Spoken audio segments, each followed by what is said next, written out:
As late as 1947, again post-war, Spain was not a particular hotspot for tourism from the countries that nowadays supply a great deal of tourists.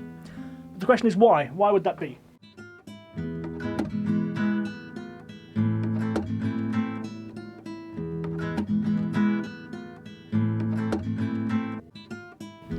Hello there everybody, how are you doing? Good to see you, you're looking fantastic. Welcome back to Hispanophiles, Travel in Spain with Only Half a Brain. The podcast equivalent of getting an A star in your Spanish GCSE exam. This is James, I've got big boy Silvana to my right. How you doing? And I've got Mystique to my right as well. Woo! Guys, what have we been up to? Mystique? Well, there's the big happening every year, different in every country, but here it's called San Juan. What did you do? I went to the beach for the first time. Last year I was here, I went to a rooftop thing, saw the fireworks. This year I was so tired, but I thought I can't miss it this year again. I've heard so much about it, going to the beach. Maybe you have to explain what it's all about and how you celebrate here in Catalonia. I don't know what it's called in English, actually. They have a big Swedish celebration for this, Midsommar, which is like middle of party, summer. Yeah. Longest day of the year. Yeah. And I didn't actually think it was that until I made the connection. Also with the name, San Juan, Sant. In Norwegian, it's Santans. Santans. And in English should be St. John's. Yeah, so you basically meet up with friends or family and you party. And here you go to the beach down in Bogotá. That's where the biggest party is here in Barcelona. Or you can also go all the way down the coast. People will have celebrations of that. Basically the whole coastline, they're partying everywhere with bonfires and fireworks and a lot of drinks. Yeah. Beautiful. Yeah. And not skinny dipping, but dipping in the ocean at night. Yeah, of course, because you get drunk and you need to cool down. Yeah, that's the way it goes. Yeah, it was amazing. The temperature was so nice. I was just laying there, floating around. You know, this was maybe the magical moment of the whole night. Just being by myself out there. Nice. Yeah. Under the fireworks sky. Under the fireworks sky. People were pointing the fireworks out from the beach to the water. Not on me, but right next to me. And it was like, it exploded and it was like jumping on on the water and then firing up in the end. Nice. It's pretty cool. Ooh, very nice. Okay. Yeah. Very good. Sylv, did you celebrate San Juan as well? I did. I went to Montjuic and I went to celebrate on the mountain because Montjuic is a mountain. And I watched all over the city and I saw fireworks everywhere, including at the beach as well. So it was really nice, yeah. Fabulous. But nothing too much. Did either of you buy and bring fireworks? No. Not this year. No. Okay. Nothing too interesting from my side. I wonder how expensive it is here. Normally it's expensive with fireworks. The thing is, they regulate it so that only on certain days a year does it become Available for sale. Yeah, basically more accessible. Yeah. Then you see these kind of pop-up stores in effectively every neighbourhood where you can purchase your bangers, your rockets, your Catherine wheels, your flares. You know. What are we discussing today, guys? What's the topic? Spain. Tourism in Spain's history. Mystique's got it today, Sylv. Yeah, put the words a bit 1-0. around. We're going to be discussing the evolution of the tourism industry here in Spain. Yes. Okay, so let's start with the number of tourists Spain receives each year. What do you guys think it will be? You go first, so I can get an estimate. In the country. Well, okay, this is going to be just a wild guess, and I'm going to say between 30 and 40 million, but maybe that's way off. I'll say less. I'll say, I don't know. Yeah, maybe that's a lot, yeah, actually. Let me just drop down to 12.6, ladies and gentlemen. 10, I'll say 10. million. 10. 10 million, okay. I don't know. Ooh, don't keep me in the dark, man. 84. There you go. Precisely. Similar to the entire population of Germany comes to, I can't grasp my mind around that comes to amount. Spain every year. How many to Barcelona specifically each year? It's the lion's share, so then it's going to be, I'd say 40% of 83 million, so I'm going to go for 30 million then, 35. Then I'll say 24. It's 8 million to Barcelona specifically each year. Yeah. It's the most visited city, but not the most visited place. Yeah, in because Spain. they That's want the to go reason more why. south, probably. Bingo. I agree, but because I live here, it feels like 5 times more.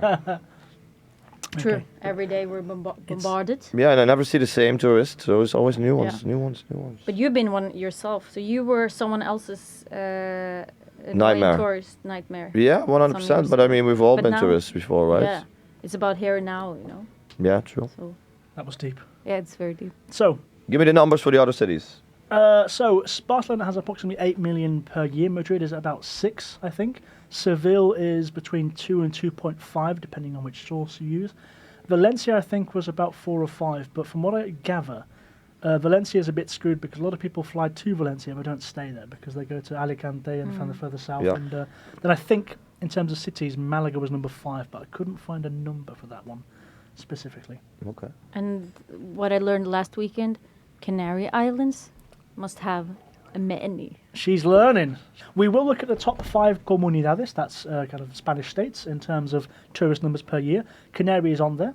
Catalonia is number 1 as well, as you pointed out, Silvana. Cool. But we'll go state by state, but they're all in the southern half. Spoiler alert. Yes, Mystique. Perdona, una pregunta. Dime. How do they know you're tourist? Because you said something about flying in. That doesn't make you tourist. If I have Nia, I live here. How would they not count? Well, me as a that they tourist? wouldn't include you, no. In terms of Okay. volumes of arrival people from either plane, driving over the border, Yeah. or by sea. By actually writing or saying, going through the passport control as a tourist. Exactly, yeah. This is precisely. how they check it. Yeah, I believe so. Yeah. This comes from the Instituto Nacional de Estadísticas. That was harder to say than I Yeah. thought it was going to be. Yeah. So it is reliable statistics. So, generally speaking, looking back to the 19th century, Spain was never really, for a lot of the limited number of holidaymakers back then, Spain wasn't really the destination of choice, internationally speaking. A lot of the romantic writers, Byron, those sort of people, they looked at France, obviously, because it being very well developed, and a centre for arts, literature, painting, whatever it may be, sculpture. And the Germanic countries often looked at Italy as a place where they saw high culture and reasons to travel, good food, that sort of thing. Spain, generally speaking, was overlooked quite a lot in that era. As late as 1947, novelist Rose Macaulay, she was driving her car down the eastern and southern coasts of Spain, and she commented on the lack of tourists she saw, kind of people who obviously weren't local. It's to quote her own words, she encountered scarcely any travelling compatriots and saw only one British car during the way. So as late as 1947, again, post-war, Spain was not a particular hotspot for tourism from the countries that nowadays supply a great deal of tourists. But the question is why? Why would that be? A couple of reasons. So, of course, it was immediately after World War II, and for many people, a nice holiday was not on the cards just yet. There was no Ryanair. There wasn't Ryanair, and innovations in air travel is a big reason that we'll come to in the 60s, why things changed. But Well, you more, can still smoke on the plane. but more importantly, in the aftermath of World War II, Franco's Spain, having originally aligned itself with the Axis powers, Germany and Italy, at the beginning of World War II, as Franco and his administration saw which way the wind was blowing in World War II, he distanced himself more and more from the Axis powers over the course of the latter stages of World War II. People who are pro-Franco and pro his administration like to, let's say, spin the narrative that he was clever to kind of remain neutral and get the best out of Hitler and Mussolini while without committing fully to the cause. That appears to be inaccurate. He was a little bit more weedy than that, and changed allegiances or began dropping his vociferous support for the Nazis and for the fascism in Italy when he realised which side was ultimately going to win the war.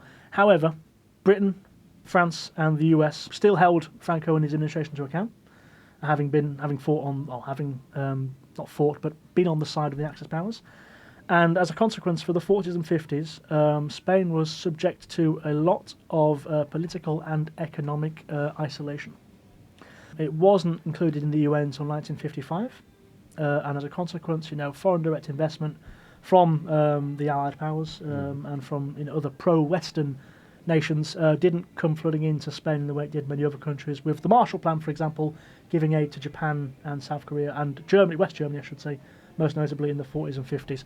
However, Spain, being under Franco completely anti-communist, that was enough for the US to see it as, in some regards, a good enough friend to be on its team. So Spain was in a complicated situation in the late 40s and early 50s. Not included that much in, like I said, the UN or greater economic involvement in the European area, which again eventually became the EU. But it did slowly develop stronger ties with the US, and it became, for example, a naval base where US soldiers and sailors, a place in Europe for them to, again, conduct their missions in the very paranoid Cold War era. However, that era meant for the Spanish people, it's known as the years of hunger, late 40s and 50s. The prosperity boom that was beginning in Europe, in the rest of Europe at the time, wasn't touching Spain. That led to a lot of emigration from the centre of Spain to the coastal regions, which marks this day why the centre is still depopulated so much. You can also see, if you look at generations, people who were children and teens in that year are notably shorter. I mean, it's a bit of a trope, a stereotype to think of the Spanish as a small generation. The Spaniards our age are as tall as us, but that generation, they are visibly and statistically a lot shorter, and that's one of the reasons why a distinct famine and lack of protein and dairy products in the 40s and 50s. And that has to do with people being shorter today also? Exactly. It's a modern manifestation, and you can see it very visibly. So, but we're here to talk about tourism, and now we know tourism is a big industry in Spain. So what happened? In 1959, the government under Franco, still, it was a fascist totalitarian state until 1975. In 1959, the government removed the need for visas for holidaymakers from many different Western European nations. You say holiday makers? Yes. Is that the English word for a person going on holiday? It's a fancy way for me to say, look how good I am using different vocabulary. Holiday maker. Holiday maker, You yes. make your own holiday. That sounds very German, isn't it? Yeah. And this year my plan is to make it a holiday. Perhaps I'm going to Ibiza, somewhere nice, like perhaps Magaluf, and make some dance party, have some hardcore trucks, and yes, perhaps find the sex with some No. It sounds like an event planner of a holiday, like a how do you say it? Like a profession, a holiday maker. Exactly. Yeah. Yeah. I'm a holiday breaker. I'm a holiday maker. The government removed the need for people coming from the Netherlands, the Benelux markets, the UK, Germany, Denmark, Sweden, right around the time that these nations, again, were having a prosperity boom, and a few other factors were influencing them to provide new opportunities, one of which, as you mentioned, Silvano, was improved airline transport. There you go, Ryanair, ladies and Not gentlemen. Ryanair just Vueling. yet, Vueling. and not Vueling as well. They came a little bit later. KLM. Spain was also seen as a safe place, not a place of crime or political upheaval. You think of 1959, you think of Central Europe and the Balkans not being particularly stable, a lot of which was communist, and again, really difficult conditions. Whereas Spain was seen as a very well-managed, ultimately totalitarian state, but it was seen as a safe place to come for a couple of weeks. And the final thing, of course, is weather and beaches, of which Spain has in absolute abundance. So these factors and the timing of Spain's decision to allow a greater amount of tourists was seen very, very quickly. In 1959, there were approximately 3 million international tourists coming to Spain at some point in the year. By 1964, so just 5 years later, that figure had increased over 400% to 14 million in a single year. 9 years later, in 1973, that figure had risen to 34 million people. So in the space of just 14 years, that number had gone from 3 million to 34. A huge rise. Yeah. 34 representing just under the population size of Poland, to give you some absolute context right there. As we said earlier, today the current figure stands at 84 million per year. That was in 2019. Obviously 2020 and 21 were lower, but we can already see in 2022 and the projections for this year is that Spain is on track to receive a similar amount of tourists as received in 2019. That puts Spain as the second most visited nation state with regard to tourism on planet Earth. Do you know number one by any chance? I wanted to say the States, but then maybe not. States is on the top 10. It's not number 1. Wait. We have this. I'm going to really... Don't check your phone. No. Is it France? He's got it. There you go. Really? You got it again. It's France straight away, yeah. Italy, France, and Spain, generally speaking, most years traded out for the title of most visited country internationally in the world. But I think France has had it for a good few solid years now, consecutively. Wow. So we need to do our bit to promote Touché. Spain as much as possible. With regards to value, if we kind of consider every single transaction made inside the country conducted by tourists in the process of making a holiday, as we can say, what is the value of the tourist industry to Spain, do you think, in billions?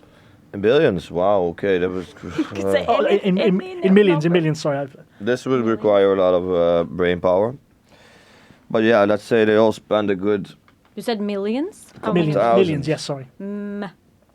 Well, I mean, if they spend a couple thousand each, I mean, 84 million times a couple thousand is in the billions, so...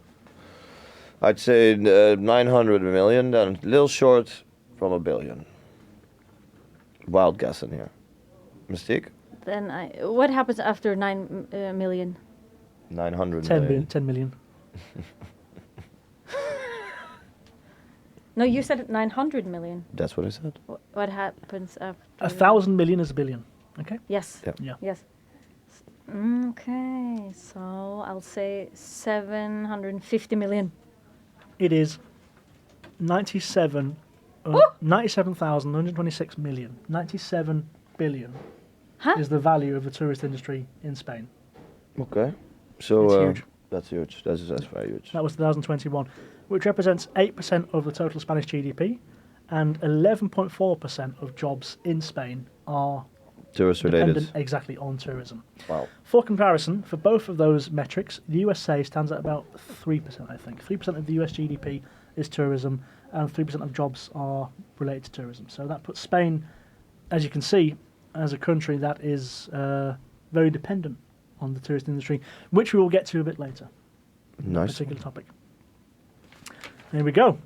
So that's the story of Spain's emergence as one of the major destinations for international tourists around the world. Effectively, the working classes of many of the northern and western European nations all of a sudden had a greater amount of money available to take vacation time. The welfare state also giving them as well days off. Cheap plane travel made it easier, and they wanted to come south to get some warm weather at a time when Spain made it easier for them to do so. And since then, we've come here to this day. The train has left the station. The train has left the station, quite precisely.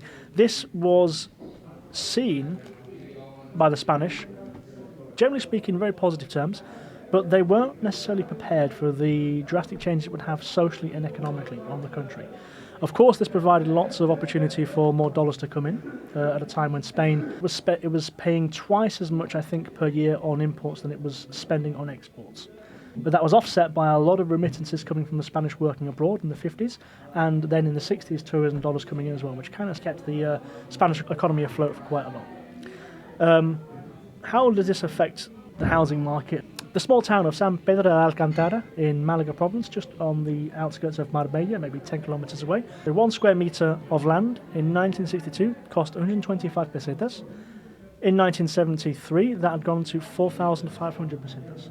Wow. So in these parts of coastal Spain, such as Malaga province, Alicante, Valencia, these places, land, which had either previously been too rocky or too sandy, effectively for agriculture, it had previously been worthless. These had been just little fishing villages, basically, where a very traditional way of life had been the norm. All of a sudden, they saw huge opportunity to make money, and this land traded land so fast as these huge resorts, hotels, and facilities for tourists sprung up overnight. And this, as you can imagine, this led to a large proportion of the local population getting jobs in the tourism industry, as one inevitably would do when you're young, looking for something new and trying to make some money. A lot of the local youths, men generally speaking at the time when, again, Spain being a bit traditional, women didn't work to such a large degree as the men back in the 50s and 60s. A lot of the men became the hotel workers, matrons, maitre d's, waiters, whatever it may be. It was seen as quite radical to these people. The new change they were seeing so quickly in their environment by people coming from other countries where they were maybe a little bit more outgoing socially, a little bit less... The Brits. A bit liberated, yet the Brits definitely among them. The Dutch and Germans and Scandinavians not too far behind, may I say. And this actually led to what we would now see as a bit of an epidemic in mental health crises among particularly young men below 25 in Spain at the time. Malaga Civil Hospital I do have the year, I think, 1971. No, in the 60s, sorry, opened up a new psychiatric wing to accommodate these people. And in 1971, 90% of all non-chronic mental illness in more provincial parts of Malaga province were waiters, effectively, and hotel workers who were effectively either anxious, had insomnia, or breathlessness from dealing with the fast-paced and all the demanding, loud... Gringos. Gringos, English. guiris, exactly. That's his English, yeah, exactly. Our fault, we f***ed them over, well and truly. We made them stress, we made them anxious, and we made them cry, and they had to... Did they get tip in the end? They probably got more than the tip from a few, young Sheilas running up and down the strip, but... Exactly. Yeah, so there we go. That's kind of how the locals reacted as well. Now, we've mentioned Malaga, Valencia, a few places. And I've mentioned also that certain parts previously useless land to the locals, to the local government and economy, suddenly had a value because they could get a loan, make some resorts, some hotels, and all of a sudden get all this money from tourists. Give me some names, guys. Some of the bigger resorts, bigger towns that really boomed in the 60s and 70s in Spain as a consequence of international tourism. Torremolinos. Torremolinos, very good. Straight in there. My boy knows.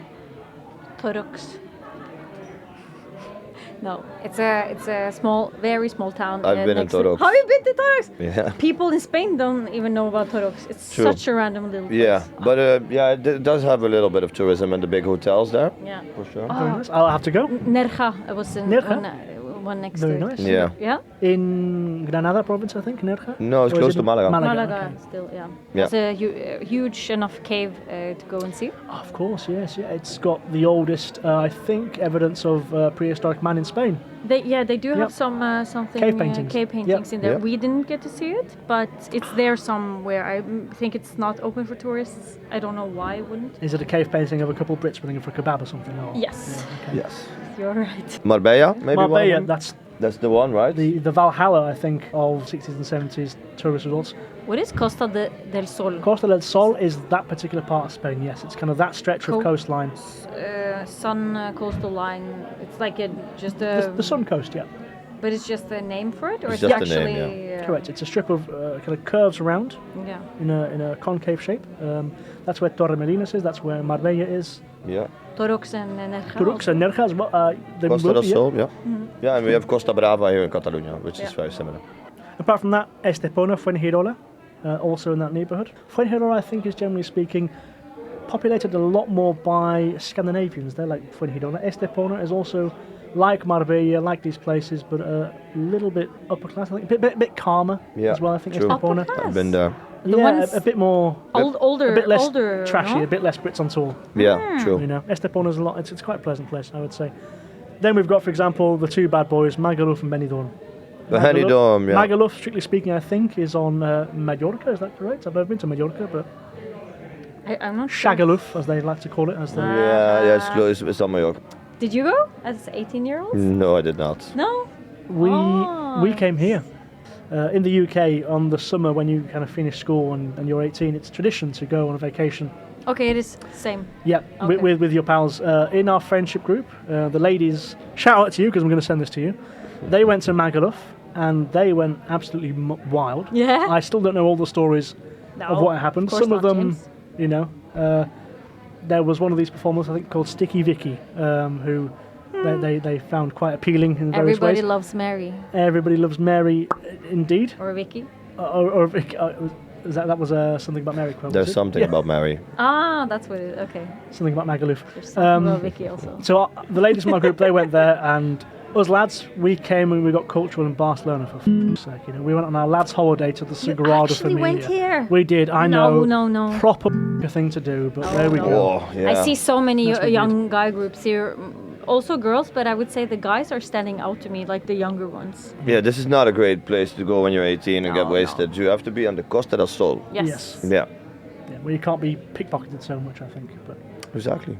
yeah, we'll come to that. I've got maybe some stories to tell from our lads on tour holiday, but a few other places. Lloret de Mar. not too far from here, and very popular as well. Alicante, and of course, Benicassim, which I think is one of those that's it's not far from Castellón. Valencia, I think. Between here and Valencia. No, have you been? No, Oh, but I have okay. some friends from there. If it's got a good festival scene, no? Benicassim, Yeah. it's got a Yearly electronic festival. Yeah. I think so. Sounds like something wizardy. You would say, "Well, Kasim, Kasim." No. Oh, I my never- my ecstasy disappeared. What happened? Yeah. Dumbledore! If we were to categorise the different regions by number of visitors each year, as we already hinted Established. to earlier, Catalonia is Catalonia one. stands at number 1 by a clear margin. 12.6 million people visit Catalonia from around the world each year. Then we have the Costa del Sol. Andalusia.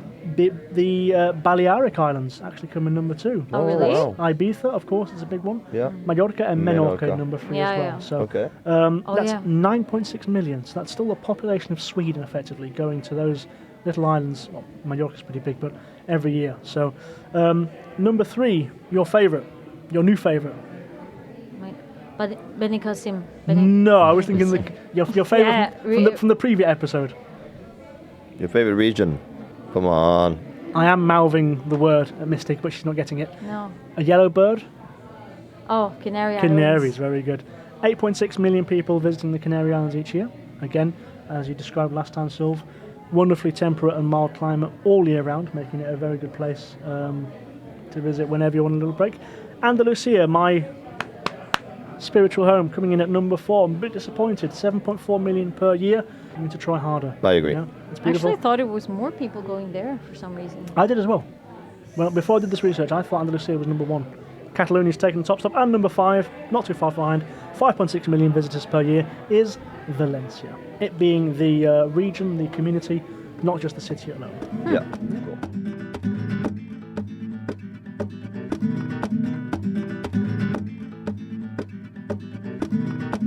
So we've discussed quite a lot what we'd call the beach and sun type holiday. The Camino de Santiago. Are we familiar with it, guys? Yes, I've been so close to walking it. Ooh, okay, you have to elaborate. What does it mean to be close to walking it? So is that you just sitting on your ass and Googling the Santiago? Camino? I have been doing a pilgrimage walk before, actually, in Sri Lanka to Adam's Peak. So it would not be my first time doing it. But this one is like, how many weeks of vacation do I want to spend on walking? Right. I could do maybe 1 week. I think max would be worth it for me.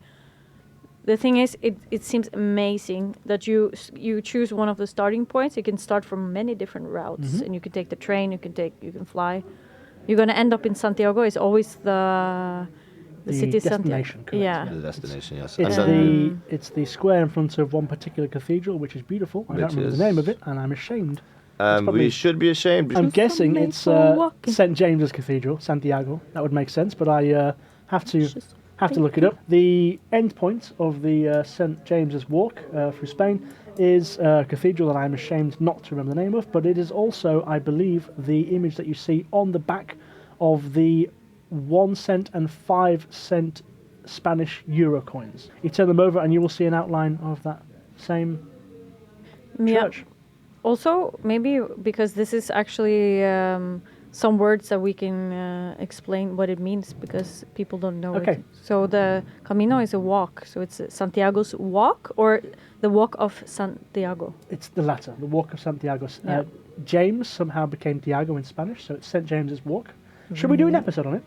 We can look into it. Yeah. And I know a brief part of the history of the town called Santiago de Compostela, which is the city in northwestern Spain, in Galicia. I've been. It's stunningly beautiful. We should maybe do it Covered in after one tourists. of us have walked Yeah, it, it because would not I be, want yeah. to walk it, Alright. but that could take next year. Or it's gonna be not this It year. would not be but- fair to people listening who actually walked the walk and we're only talking the talk. I don't think that would be fair. All right. Yeah. I delegate to my After colleagues one here. of us, the first one as a pioneer, then we do the episode. Let's do it. Okay. Listeners at home, please vote now in comment section. Who would you most like to subject to the walk? Is it going to be Silvano? Is it going to be Mystique? Or is it going to be your host, talking right now? Who has James? more I'll have an mental alternative problems? suggestion. I'll do the pub crawl of Santiago. Yeah, Tom Waits run, as we call it There in you go. Norway. There you go. I raised the point to bring our attention to the fact that Spain nowadays is celebrated for many different types of tourism, one of which is religious pilgrimage, such as the Camino de Santiago.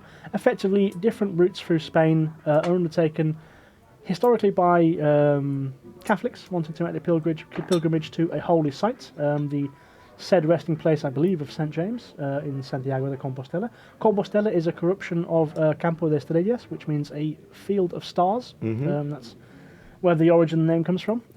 It's also the beer here, Estrella. It is, yeah.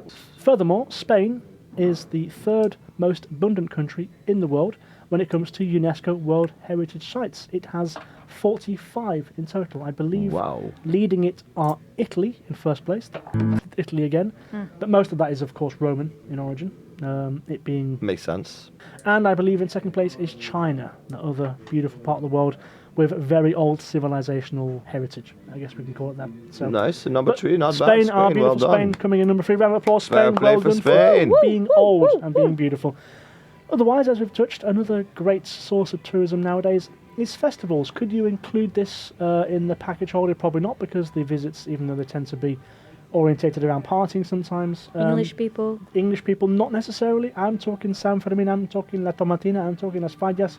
These are certainly a huge source of national tourists in Spain, but also international as well, drawing visitors from all over the world. The 5 I've got written down to mention: San Fermin in Pamplona, La Tomatina, the one where they truck tomatoes at each other, perhaps a waste of a food, I'll let you decide, viewers. Las Fallas in Valencia, which you've been, yep. Semana Santa and La Feria in Seville as well. Any others you guys want to mention? Have you been to any of those?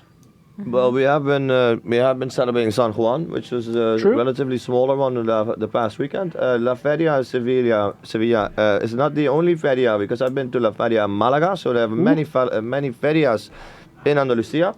And in Barcelona specific, I don't know if this goes for other cities as well. Every neighborhood has their own neighborhood party all the time. So, for instance, Festas de Gracia in Gracia or Festa de Raval in Raval. Raval also has that. Every single area, a neighborhood in the city has their own party. When does Poblesec have one, for example? Poblesec has one as well. At the same time, or? Always at different times. So the season is starting now, and then every week you'll have festivities in every other neighborhood. And you can look this up at secretabarcelona.es. Not an ad, but beautifully done. Hopefully they'll give us some money now. I don't know if it's real or not. It is. It is? Oh, okay. Well, you made it up. Or it's barcelonasecreta.es. I'm not sure which word comes first, but you Google it. We will edit in the version that's correct, so don't you worry about it, Sylv. Ah, great, man. Great stuff. Great We'll stuff. cheat, effectively. So, as we've discussed, Spain has emerged as the second most visited country in the world, with how many people per year visiting? Do you remember? 84 million. Oh, he knows his stuff. I'm proud of my boy.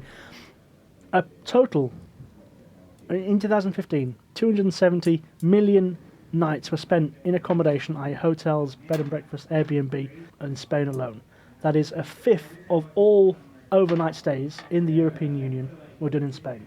That is how big the tourism industry is in here. We discussed a little bit about the size of the tourism industry for Spain. We're going to wrap it up with kind of now where the current and the future. Last thing to add, edit, is that many people, they choose and decide to sleep on the beach and they're unregistered. So there's even more and more overnight stayers in Spain alone. Ooh.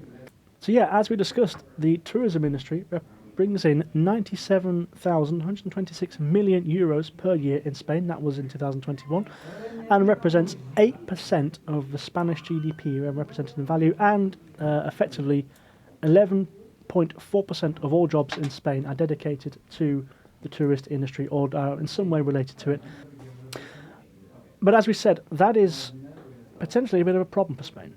As we compared earlier on, the US tourism represents 3% of GDP and all jobs going inside the country. Now, two things that are overrepresented, let's say, with the Spanish economy. One is construction and engineering, civil engineering, that sort of thing. The other is tourism.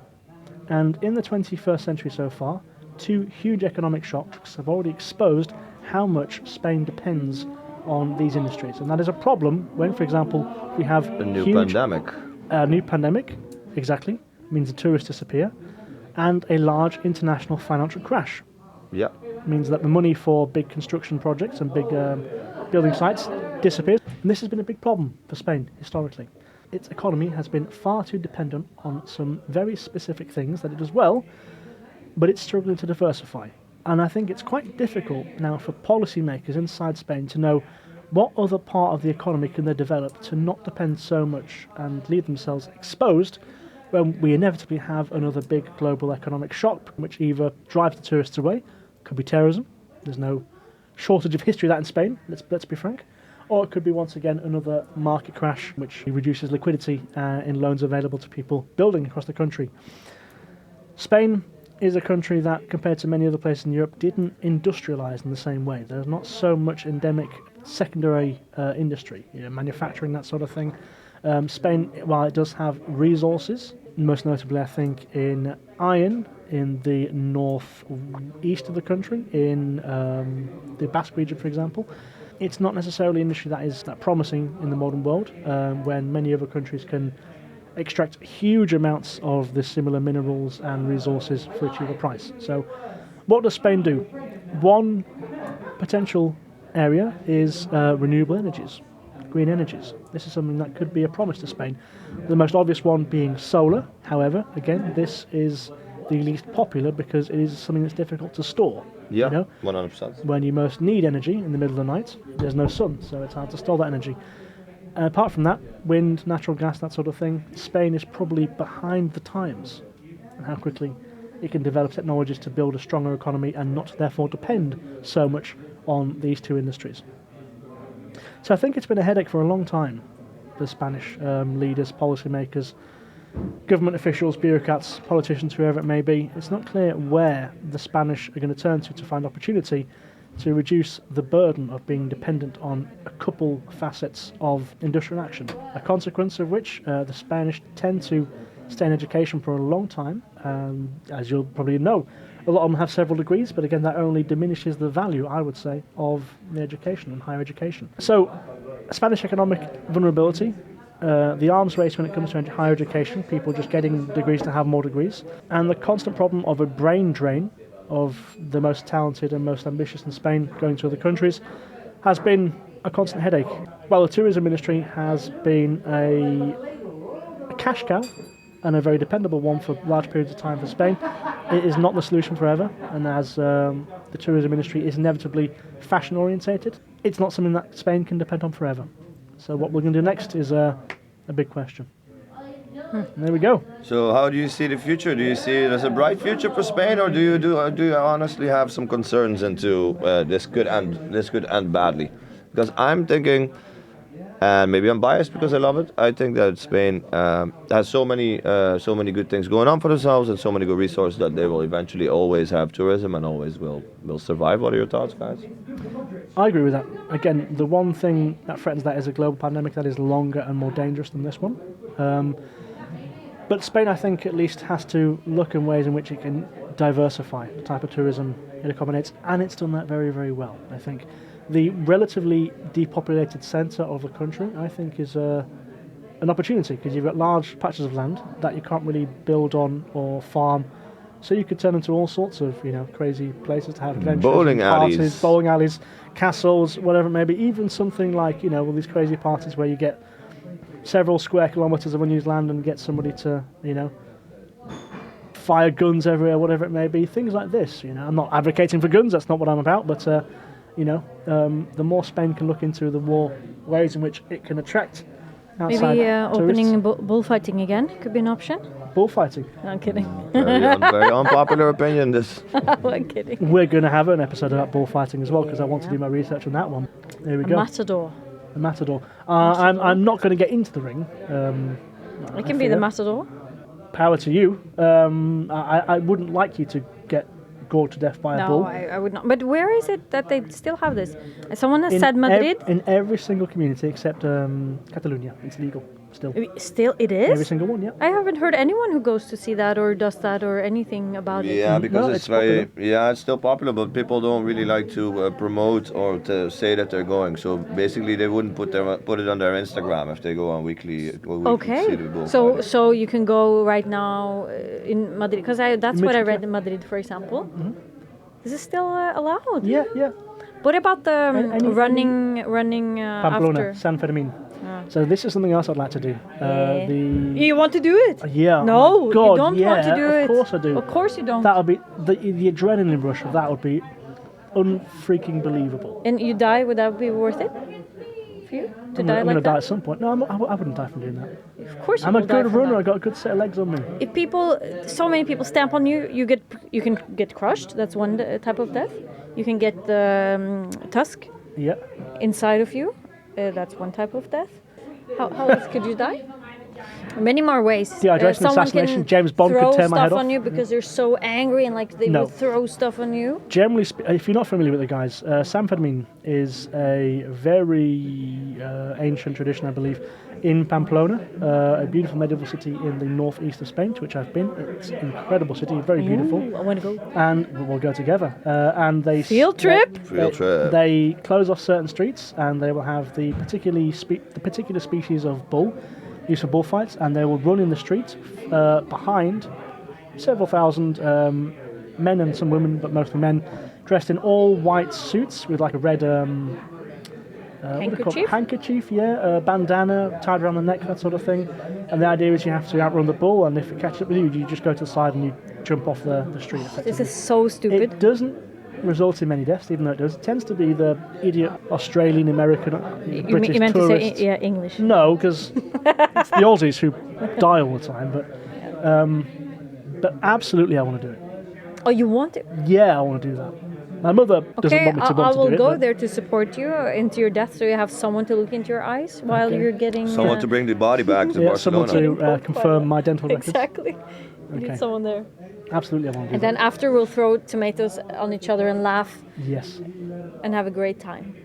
How long does it take to travel there from San Barcelona? Fermin to Pamplona from here on a coach, you're probably looking at 10 hours. Oh, Yeah, Spain's a big ass country, boy. And we'll kick off with our final segment. Mystique, yeah, wait. be learning some new vocabulary. What? Impress us. What, a second? I dearest. mean, this word goes out to one of us three for sure. And I'm talking about you, Silvano. Thank you. Okay. Tell Yeah. me. This is a word I think maybe you could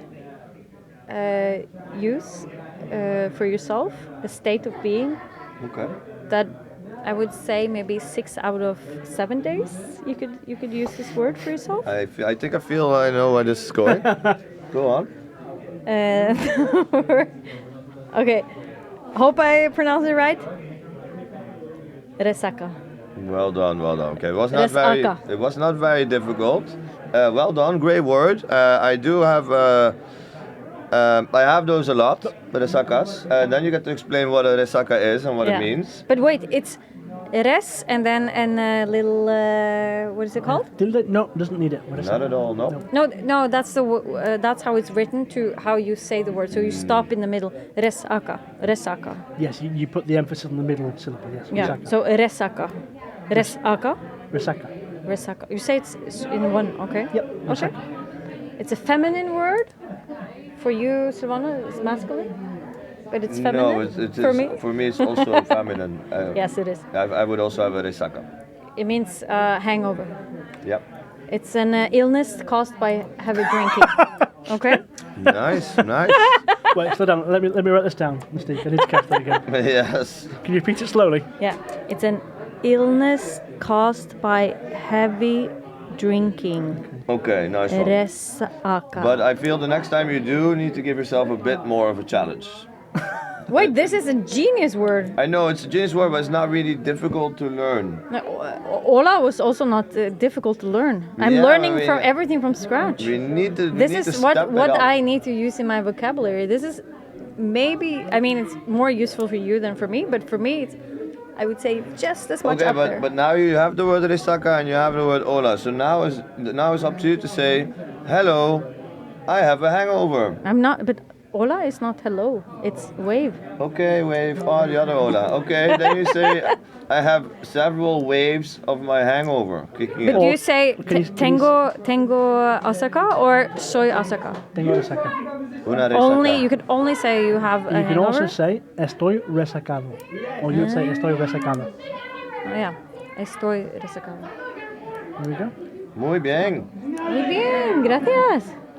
Well done, well done. Have you got a segment, or should we close it up? I would like to talk about tapas, but that Maybe might we'll do it. deserve an episode. Yeah. I did go to a small place over the weekend, and the place is called Cuenca. Oh, With- did you really? Cuenca. I went With to whom? With Cuenca. whom? With whom? With two friends of mine, because I had a wedding in Cuenca. Hey. The wedding of Eduardo and Cristina, and it was a very Spanish wedding. It was my first Spanish wedding. Lucky. The thing is, it's not very easy to get to Cuenca because it's basically between Barcelona and Madrid, almost in the heart of Spain. So I needed to travel all the way from Barcelona to Madrid. Cheap train, relatively cheap, 2.5 hours, and then from Madrid, drive another 2 hours to Cuenca with my friends. Nice. Came there, beautiful hotel, beautiful people. The ceremony was outside on the field of grass with rose flowers and great music and great people. The food was insane. It was just wonderful. Spanish weddings, I highly recommend them. Beautiful. The only thing is, Cuenca is very, very far away, and there's no one there. What kind of food was it? Wow, yeah, I mean, so much food. Like, after the ceremony, all kinds of little pica, like all kinds of small bites, right? So little pieces of salmon, a lot of different cheeses, and just to get you warmed up for dinner. And then for dinner, alcachofas in the beginning. Wait, I know what it is. Go on.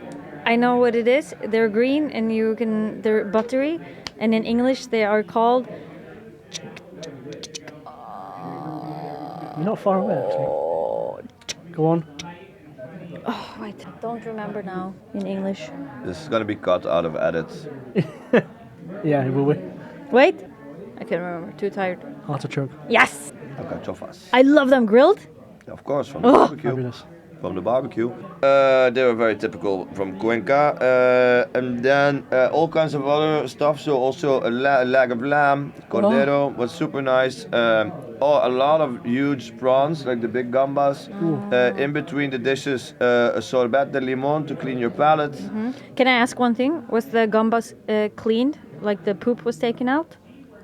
No, Spanish, huge gambas, everything head on, everything. There was just Yeah, but they can still clean it, which they usually do. But in Spain, they No, don't if it's like just to clean the no, it doesn't gambas. sound like it. no, shrimps. not at all. No. So that was absolutely nice. So what people normally do with a gamba, a big one, right? So what they do in Spain is they turn off the head with their hands.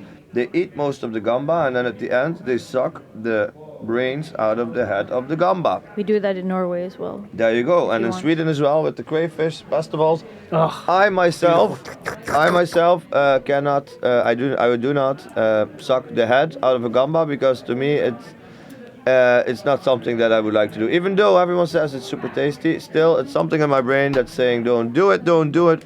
How about you guys? You just already said that you do it, yeah? But you do eat the poop though. No, you have to remove the cloaca. Yeah, The string of the yes. black poop. Yeah. But they don't do it here in Yeah, but you restaurants. can do it yourself. I can Anyway, do No big it, deal. Suck but the it's head or much do not easier. suck the head.